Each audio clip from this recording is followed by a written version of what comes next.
Hey everybody, welcome to another Draw Too Much sketch lesson here on my channel. It's time to get back to noses. I want to thank everyone who sent their entries to our email. You can send yours to drawmetim@gmail.com, so I have them for these videos. If you need the legalese, you can check out the video that I'll put in the title cards over here. So let's go ahead and get to this tutorial since we only have 5 minutes roughly.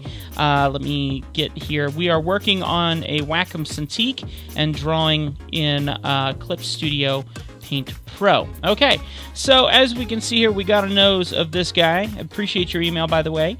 Very kind. He said, love your videos, which is awesome. Thank you very much. One thing that I want to cover, and that's the roundness of a nose. Let's go ahead and start with the bridge of the nose. First off, take a look at how wide the bridge is of this nose. It's pretty intensely wide here, and the nose may actually be broken. There's a possibility here, as I'm looking at the shaping of the nose, that it may actually be broken nose and set off slightly to the side. Possibility. Keep that kind of stuff in mind when you're looking at this stuff.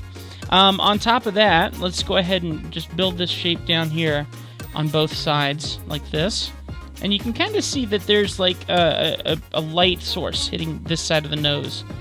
Just once again, I'm doing this tracing on top just so we can get this feel of the nose here. So if I'm sketching this stuff out and just trying to find the shadows versus the highlights and such, we can see these kinds of shapes slowly building up here. By the way, furrows in the brows are awesome.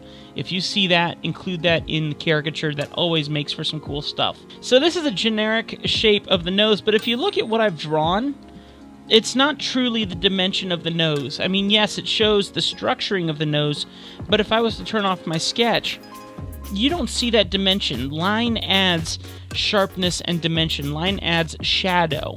This is a stark difference from, if I crease my face here, from right here, this darkened area here is an outline. So when you choose to use a line, it's a dangerous move, and you have to do it properly.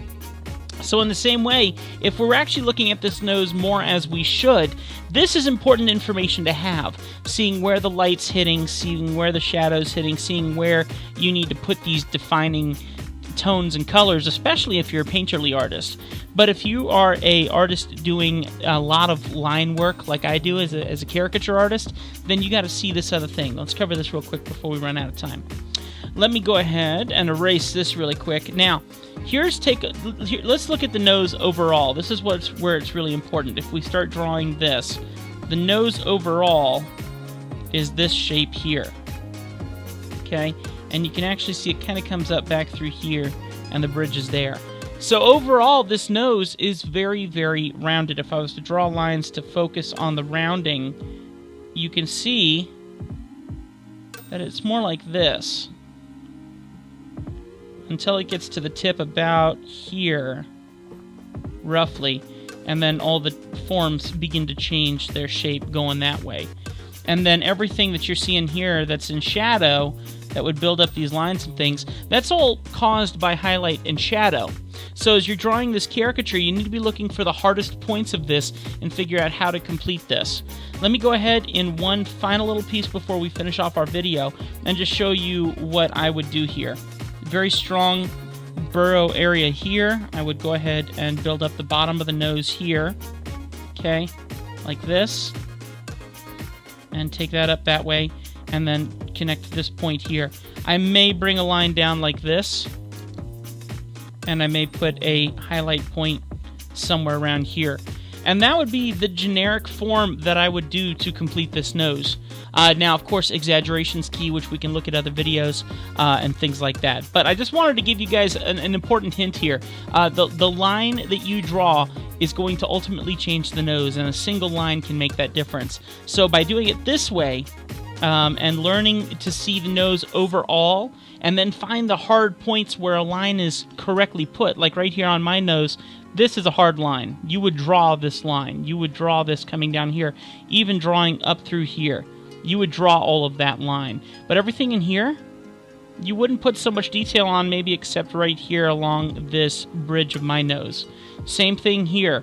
There's not a lot of detail here on this nose. Everything is created by shadows. It's not created by stark, hard points of shadow. Unlike the nostrils here, unlike the nostrils right here, the bottom of the nose right here, and these areas right here. That's really the only defining features on the bottom of the nose, and then on the top you got this point here and maybe this shadow here. Everything else is up to your imagination on how you make it look like that final nose.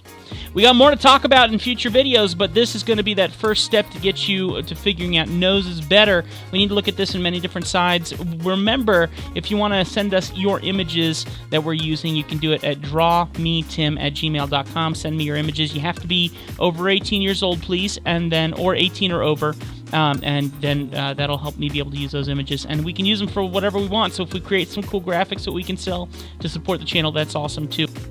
By the way, don't forget, guys, that this channel is supported by you guys, and if you want to see more videos or you want to see videos early, please consider supporting me on Patreon, patreon.com. The link is going to be in the description below for how you can support. It is a monthly, at this point in time, it is a monthly contribution, and if you even donate $1, you can see videos as early as 3 days before they come out. It's pretty cool. One final quick note, I want to start reading your comments on my videos. Now, I make several videos in a row in a single day that are uploaded over time. But what I want to do is, as we move forward in these guides, I want to take an extra minute and I want to read your comments. So please don't be afraid to leave your comments down below of any questions that you have and anything of that sort, even if they're funny. I can do funny stuff. I got accents, I got all kinds. So do me a favor, leave your comments down below, and when I make a video, I'll come back and I'll check each one of these videos and I'll read the comments from each one as we move forward. It might be 5 or 6 videos before I read your comments, but it would mean a lot to me if you would include them. Thank you so much.